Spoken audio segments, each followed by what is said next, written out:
Ya, selamat pagi semuanya. Kami dari kelompok yang akan membahas SARA beranggotakan saya sendiri, Jonathan Wiryawan, Ivan Febrianto, Jenny Yuwono, serta Luis Febriano. Pada kesempatan kali ini kita akan membahas tentang brand SARA ini. Oke. Brand Elements. Yang pertama ada brand names. Nama Zara dahulunya bernama Sorba. Pada awal berdirinya di tahun 1975, Amancio Ortega Gaona, pendiri, memutuskan untuk membuka sebuah toko kecil di La Coruna, sebuah kota di barat laut Spanyol yang mengkhususkan diri menjual baju-baju rumah semacam daster untuk wanita dan jubah mandi. Gaona kala itu mengemari film Sorba The Greek yang terkenal pada tahun 1974. Kemudian dia memutuskan untuk memberi nama tokonya sesuai dengan judul film kegemarannya. Namun ternyata nama Sorba sudah banyak dipakai. Bahkan ada sebuah bar bernama sama yang jaraknya hanya sekitar 2 blok dari toko Gaona. Pemilik bar tersebut mengeluh kepada Gaona jika ada 2 Sorba di kota kecil tersebut akan membingungkan walau produk yang dijual berbeda-beda. Masalah menjadi lebih rumit ketika Gaona sudah terlanjur memesan cetakan logo untuk tokonya. Demi menghemat biaya, Gaona akhirnya membuat merek baru dengan huruf-huruf yang sudah ada. Ia pun mengganti nama Sorba menjadi Zara. Akhirnya Sorba tetap dengan usaha menjual birnya dan Zara fokus dengan bidang pakaian. Selanjutnya ada logo. Logo dirancang untuk menekankan kesederhanaan dan keanggunan merek yang ditemukan oleh Amancio Ortega, yaitu pendiri Zara. Pada tahun 1975 hingga 2008, logo pertama Zara menampilkan tulisan serif yang berkelas dan bagus, dieksekusi dan monokrom. Semua huruf besar dan tulisan nama merek itu solid dan seimbang sempurna, dan jenis hurufnya sangat mirip dengan font TTT Stars Bold dan Calmio Semi Bold, tetapi dengan kontur huruf R yang dimodifikasi. 2008 hingga 2019, desain logo ulang pada tahun 2008 sedikit mengubah jenis logo, mempertahankan gaya dan suasana hatinya. Huruf itu sekarang ditempatkan jauh satu sama lain dan menampilkan bentuk huruf yang diperpendek dan diratakan. Gaya persegi baru membuat merek terlihat lebih percaya diri dan serius, menunjuk pada keahlian, otoritas, dan keabadian. 2019 hingga hari ini, pada 2019 jenis logo Zara diubah lagi, mempertahankan palet monokrom dan serif memanjang pada huruf tebal. Tanda kata saat ini dieksekusi dalam font khusus dengan huruf tinggi yang menyempit terjalin di bagian bawahnya, dan bila huruf R melengkung dan memanjang. Logo Zara juga ada lagi bagi logo Zara Men dan logo Zara Home. Logo Zara Men dikhususkan untuk pria dengan emblem yang sedikit berbeda, sementara logo Zara Home melambangkan rangkaian aksesoris rumah terdiri dari 2 kata, yaitu Zara dan rumah. Selanjutnya link Zara. Link Zara dapat diakses melalui website, yaitu zara.com.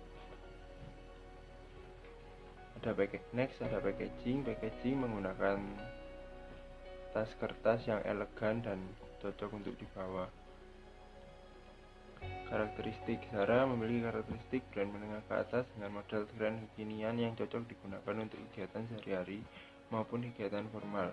Model produk dari Zara ini cukup nyaman digunakan dengan kualitas yang bisa dibilang cukup baik.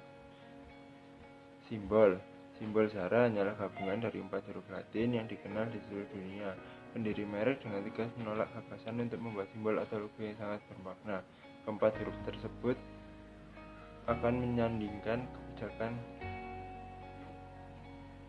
akhir merek baru dalam membuat produk trendy, sederhana, dan tersedia seperti itu sendiri. Alih-alih menggunakan cuplikan iklan dan papan besar, Amancio Ortega mengikuti jalan yang berbeda. Puluhan toko Zara muncul di Spanyol, kemudian Portugal, dan negara Eropa lainnya, serta luar negeri. Setiap toko tertentu adalah pendahulu yang baru. Pertama, mereka mempresentasikan replika dari koleksi lama, dan kemudian yang baru dibuat dalam 2 minggu.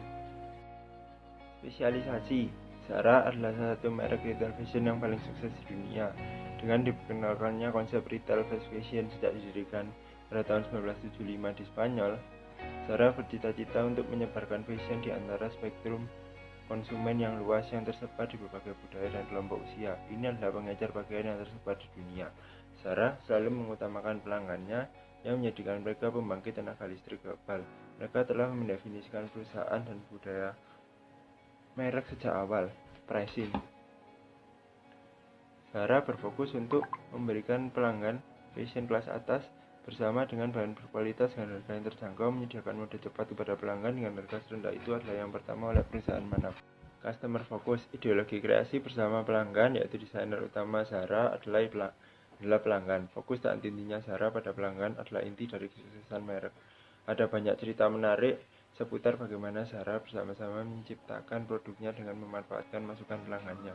Rahasia lain dari kesuksesan Zara adalah merek tersebut melatih dan memberdayakan karyawan dan manajer tokonya untuk menjadi sangat komprehensif tentang kebutuhan dan keinginan pelanggan. Dan cara pelanggan mengekspresikan diri. Zara sendiri merupakan merek dengan gaya elegan yang sifatnya sangat pedesaan. Ini terutama karena gaya merek yang unik. Mereka membawa mode gaya jalanan ke mode kelas atas yang sangat menarik dan bagi banyak orang menyenangkan. Self-image. Zara adalah salah satu merek di mana mereka membuat orang meningkatkan citra diri mereka dengan memakai pakaian Zara. Membuat mereka terlihat kuat, percaya diri, dan unik. Memastikan bahwa pakaiannya selalu sesuai dengan tren yang kekinian.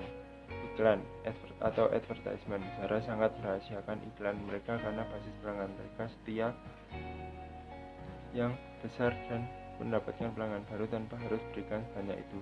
Ketika mereka mengiklankannya, terutama media cetak dan majalah, perusahaan lebih memilih untuk menginvestasikan persentase dan pendapatannya dalam membuka toko baru daripada yang telah membantu meningkatkan penjualan secara drastis.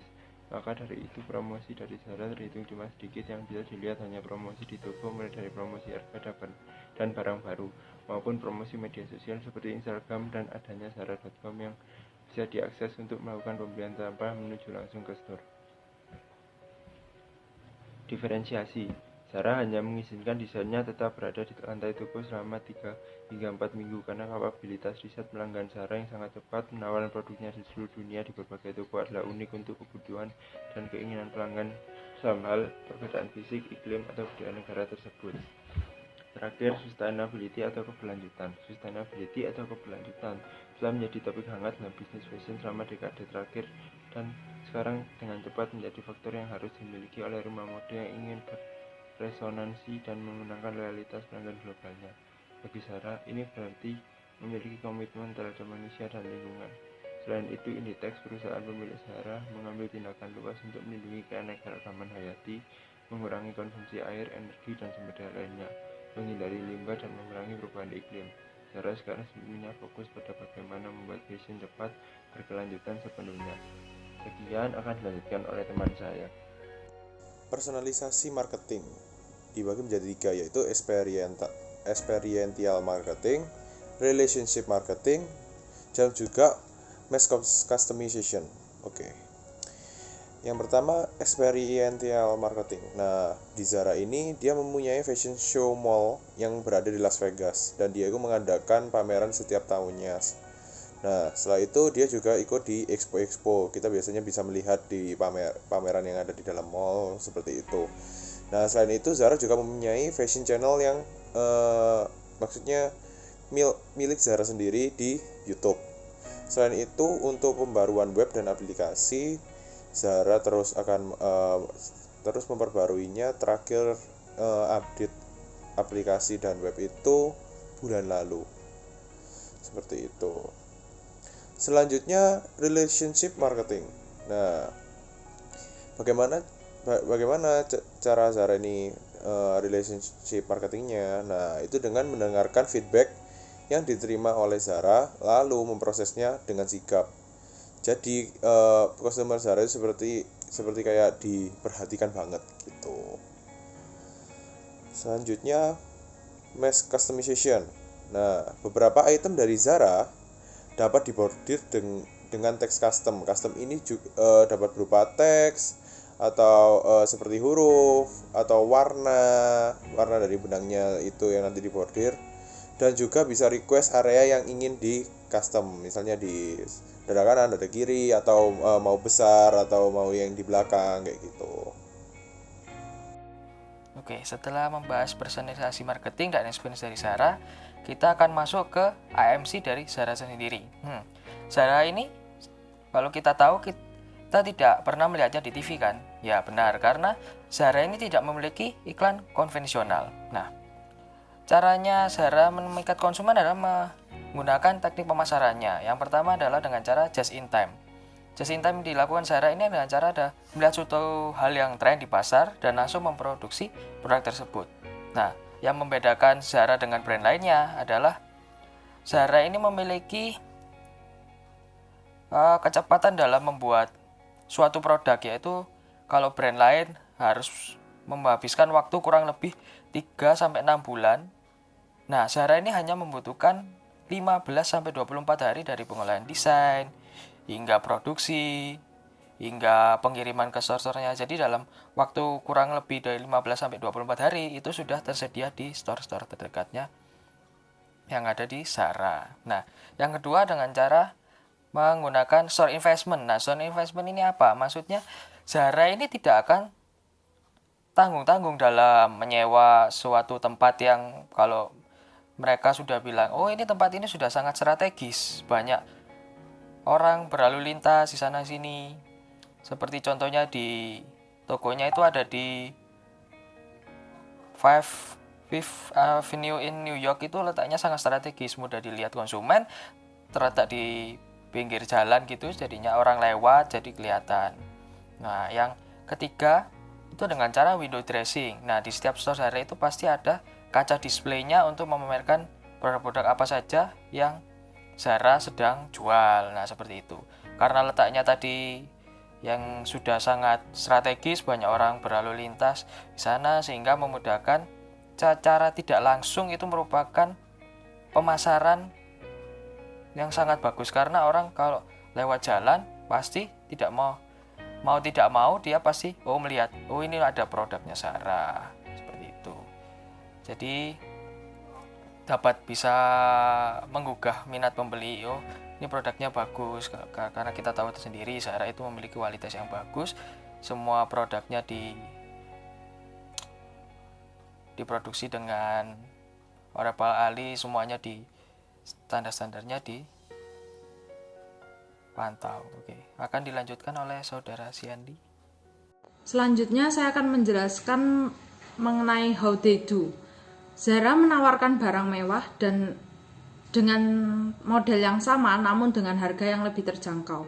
Contohnya yaitu pada gambar ini. Terdapat dua sepatu dengan model yang sama, yaitu gambar di kanan merupakan sepatu dari Balenciaga dengan harga yang fantastis, sedangkan yang di kiri terdapat sepatu keluaran dari Zara dengan model yang sama tetapi dengan harga yang lebih terjangkau.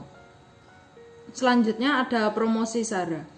Zara sangat bergantung pada bukti sosial dan promosi dari mulut ke mulut untuk menghasilkan visibilitas mereknya. Mereka yang berhasil mengambil produk yang dicari dari rak Zara sebelum menghilang akan merasa seperti menjadi bagian dari klub eksekutif. Secara umum, orang-orang ini mungkin ingin memamerkan pakaian eksekutif mereka kepada teman atau anggota keluarga mereka, baik secara langsung maupun secara media sosial. Contohnya yaitu pada postingan IG ini. Di postingan ini merupakan contoh dari promosi yang tidak langsung. Postingan Instagram pada contoh ini tidak dibuat oleh Zara atau oleh influencer yang dikontrak oleh Zara, tetapi seorang penggemar yang memamerkan baju barunya.